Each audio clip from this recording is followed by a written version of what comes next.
High and welcome to the big bench daily.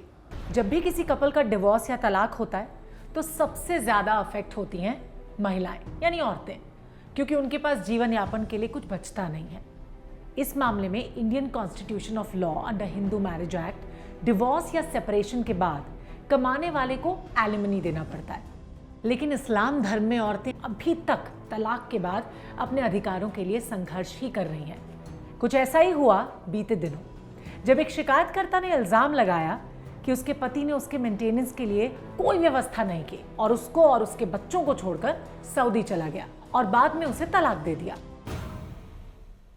जिस पर महिला ने घर गृहस्थी के मुआवजे के लिए एप्लीकेशन भी दायर किया। जज ने शिकायतकर्ता को 7500 रुपए हर महीने और उनके बेटे को 2500 रुपए हर महीने भरण पोषण के लिए देने का आदेश दे दिया। साथ में 200 रुपए मकान का किराया देने के लिए भी कहा। अब दोनों ही पार्टीज ने इस ऑर्डर के खिलाफ अपील कर दी। जब ऐसा हुआ तो जज ने मेंटेनेंस को बढ़ाकर 16,000 रुपए पर मंथ कर दिया। इसी के साथ शाह बानो बनाम इमरान खान केस का हवाला देते हुए कोर्ट ने कहा कि भले ही ये मान लिया जाए कि पति ने तलाक दे दिया है, फिर भी डीवी एक्ट यानी कि डोमेस्टिक वायलेंस एक्ट की धारा 12 के तहत कार्रवाई में पत्नी को मेंटेनेंस देने से वो इनकार नहीं कर सकता। क्या है शाह बानो केस, आपको बता देते हैं। शाह बानो का कम उम्र में अहमद खान नाम के एक शख्स के साथ सन 1932 में निकाह हो गया था। उनके 5 बच्चे हुए। इसके 14 साल के बाद यानी 1946 में खान ने दूसरा निकाह कर लिया और 1978 में शाह बानो को 3 तलाक दे दिया और अपने घर से शाह बानो को बच्चों समेत निकाल दिया।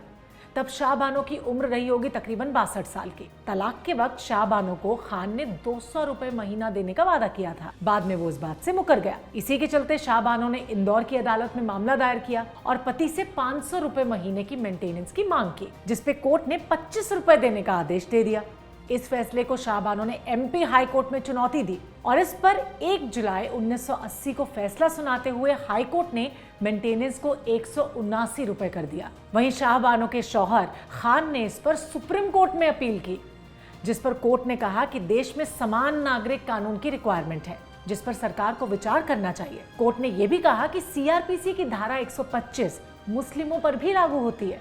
ये धारा किसी जाति, धर्म, वर्ग इन सब में भेद नहीं करती और अल्टीमेटली शाह बानो के पति को गुजारा भत्ता देना ही होगा, जिस फैसले को 1986 में राजीव गांधी सरकार ने फिर से पलट दिया और शुरू हुआ राजनीति और वोट बैंक का खेल।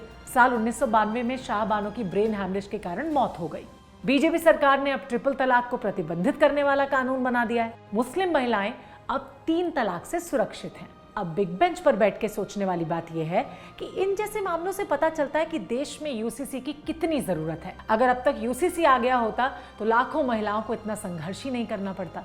ये कानून जितना जल्दी लागू हो जाए उतना ही हमारे देश के लिए अच्छा होगा। आपकी इस बारे में क्या राय है, हमें कमेंट्स करके बताइए। और हाँ, हमारे चैनल को सब्सक्राइब करने के लिए नीचे वो बेल आइकॉन प्रेस कर दीजिए। और अगर आप इस तरह के इन्फॉर्मेटिव वीडियोस देखना चाहते हैं तो देखते रहिए द बिग बेंच डेली।